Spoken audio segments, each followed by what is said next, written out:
ចាសួស្តីបងប្អូនទាំងអស់គ្នានេះគឺជាសកម្មភាពនៃការចិញ្ចឹមខ្យងស្រែរបស់ខ្ញុំបងប្អូននេះចាខ្ញុំចិញ្ចឹមដាក់ក្នុងពាងហើយខ្ញុំដាក់កាផ្លោកឲ្យវាស៊ីចានេះគឺជាការចិញ្ចឹមលក្ខណៈបែបធម្មជាតិអត់បានដាក់ជាចំណីឬក៏ជាសារធាតុអីផ្សេងៗឲ្យវាស៊ីទេក៏យើងចិញ្ចឹមហ្នឹងគឺយើងចិញ្ចឹមលក្ខណៈគ្រួសារទុកហូបខ្លួនឯងអញ្ចឹងបងប្អូននេះឥឡូវនេះបន្ទាប់ពីត្រូវភ្លៀង1មេហើយនេះវាចាប់ផ្ដើមវាឡើងមកខាងលើហើយនេះចាច្រើនហើយថតល្អណាស់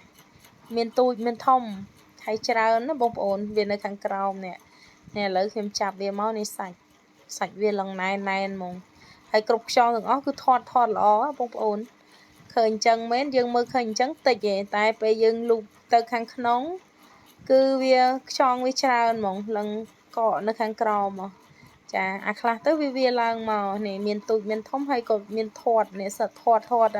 ព្រោះនេះយើងចិញ្ចឹមដាក់កាប្លោកឲ្យវាស៊ីអញ្ចឹងវាស៊ីរឹសអញ្ចឹងវាធ្វើឲ្យខ្យងរបស់យើងនឹងធំធាត់លឿនណាបងប្អូន